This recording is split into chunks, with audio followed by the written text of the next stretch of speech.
I want to say a few words about the weekly reading Tetzaveh.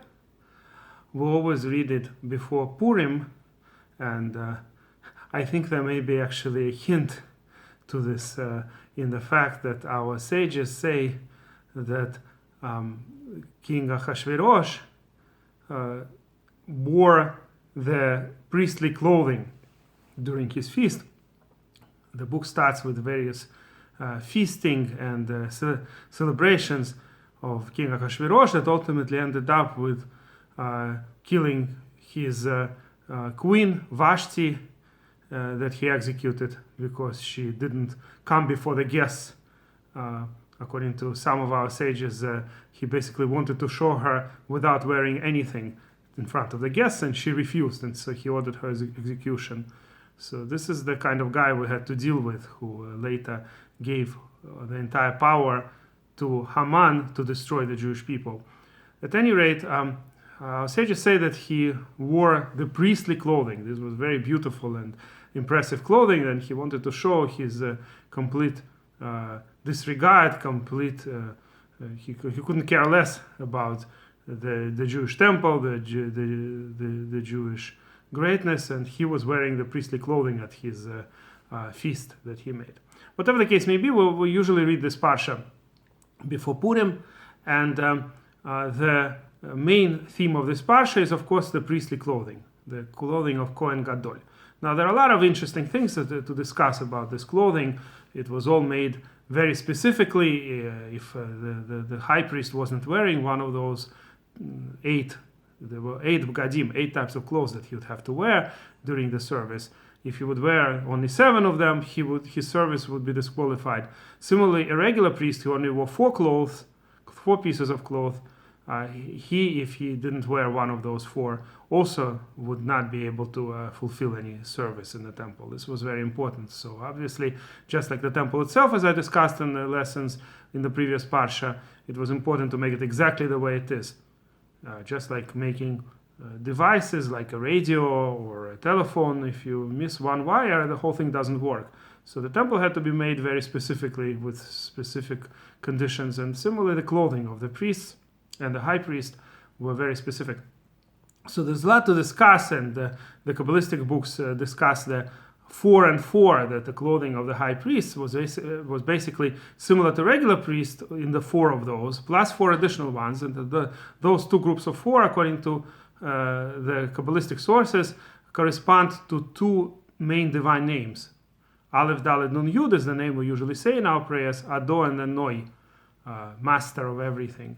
And the main name, which we don't pronounce at all, Yud Kei Bevav Kei, also had 4 letters. So there's 4 and 4 letters, and altogether these 8 letters correspond to the priestly clothing. And there is a lot of discussion about this in Kabbalistic works. But what I wanted to discuss today is something that a lot of people wonder about, Urim and Tumim.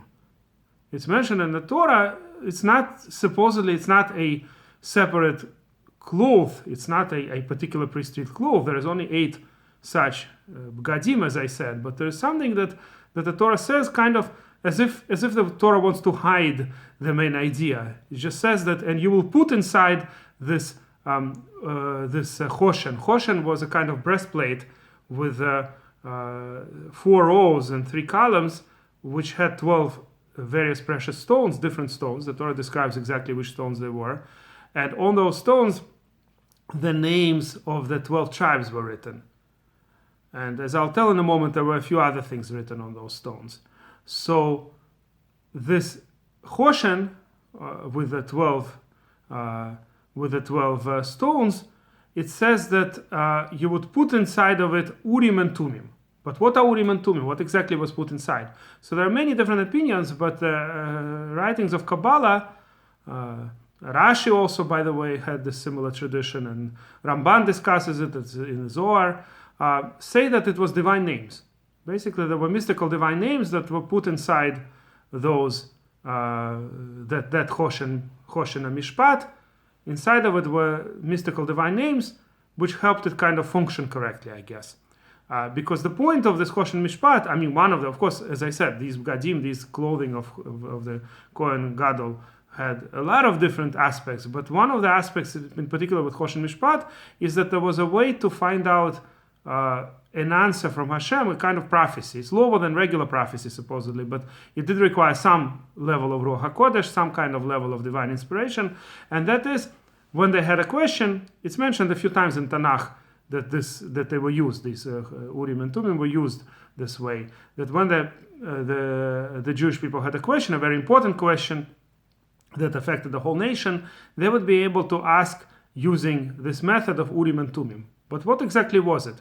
So according to the Mikubalim, the Kabbalists, the idea is as follows.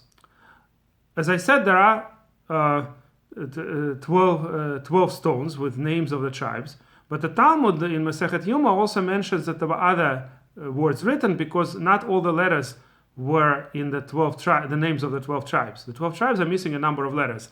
So there were also words, names of Avram, Yitzchak, and Yaakov, and also the words Shivtei Yeshurun, the tribes of Israel. That's in order to include the letter Tet, that's not found anywhere else. So this way, every letter was engraved on these stones. And exactly in what order or how, where if each tribe had one stone for it, so those tribes that had shorter than 6 letters, right? On average, if you want, the total number of letters was 72, like the gematria of the word chesed, kindness. So if you want to inscribe the same number of letters on each stone, right? 72 letters for 12 stones, that means 6 letters per stone.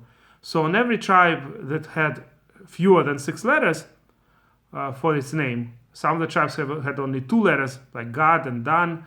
So parts of the words Avram, Yitzchak, and Yaakov and Shiftei Shurun were put on the same stone, engraved on the same stone. That's one possibility. There are other possibilities too, how exactly it was all engraved. But whatever the case may be, all 12 stones in the end ended up having the entire alphabet, Aleph Bet. And the way it worked, part of it is also mentioned in the Talmud in Masechet Yoma, but part of it is based on Kabbalah. And that is that when the question would be posed, some of these stones had to shine.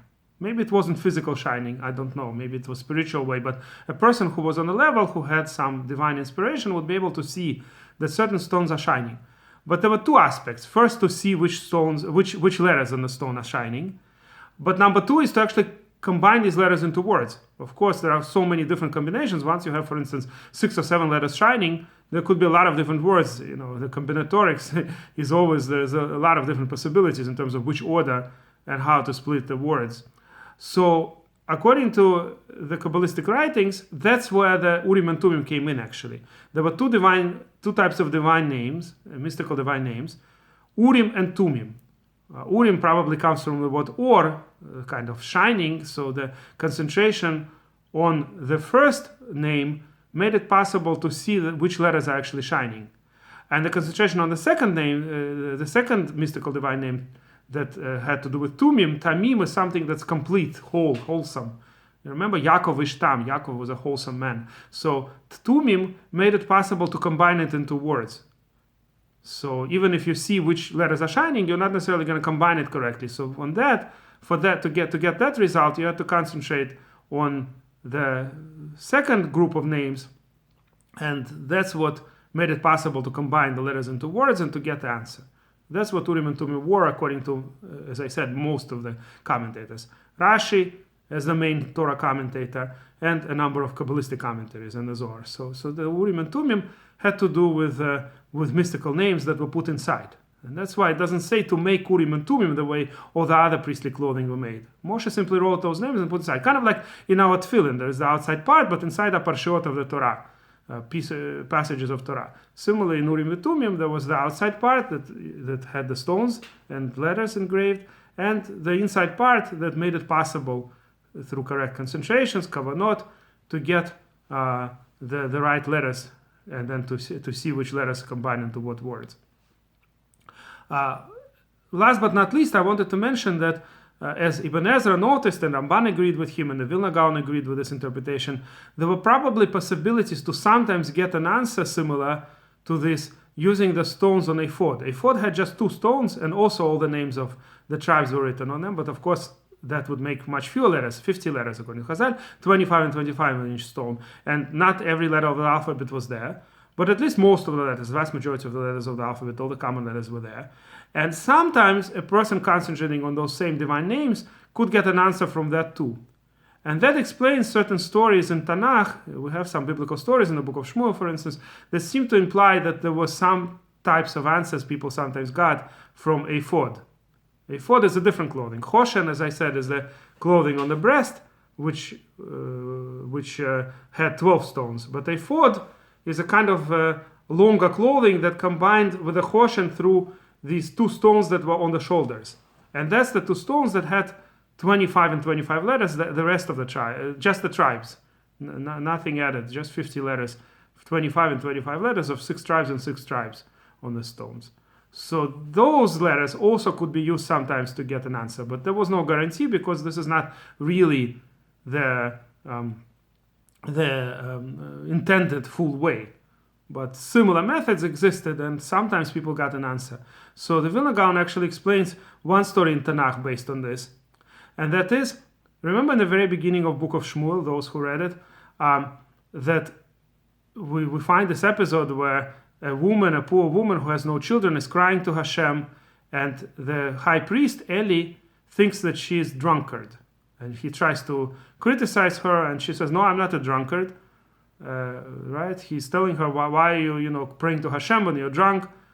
I guess the way that she was crying and saying something, like sometimes when a person is crying a lot, it does look similar to, it's a similar effect, at least, from people who are drunk and people who are just very sad and lonely and crying. So he misunderstood it. So according to the Vilna Gaon, the misunderstanding was not just based on the way he saw this poor woman, Chana, her name was Chana. She would become the future mother of Prophet Shmuel and would later have a lot of other children. But the reason that Eli made that mistake, according to Vilna Gaon, is he actually looked at that time on the letters and he saw the following letters shine. Chaf, Shin, Reish, Hei. So he combined them incorrectly. According to Vilna Gaon, at this time, this wasn't one of the cases when he could get a full answer, but he was hoping, I guess, he was looking at the shining of the letters and hoping maybe he'll get an answer. And he saw those letters. The letters were the correct ones, but he didn't combine them into the correct word. He thought it means shechoira, drunkard, that this woman is drunkard. But really, the correct tziruf, the correct order, combination of these letters should have been kesara, like Sarah, meaning she's without children. She's a barren woman like Sarah. So when Kohen Gadol made that mistake, he started criticizing her for being drunk. And she explained to him that she's not drunk, she's just very sad without children. And then he blessed her, and ultimately she gave birth to one of the greatest prophets in our history, Shmuel, who is compared to Moshe and Aaron in a certain sense. And this is just an interesting understanding that the Vilna Gaon gave us. But the general idea that sometimes these methods were used even when it wasn't official. Officially, the Talmud tells us the method of Urim and Tumim was used only in very specific circumstances. You couldn't just, whenever you want, get answers like that. But unofficially, I guess, sometimes a Kohen Gadol would be able to try to get an answer. And maybe not even just the Kohen Gadol, other priests and other great people sometimes used a similar method to get an answer from Hashem. And sometimes it worked. And on this I'm going to end. If you like this video, please press like and please subscribe to our channel.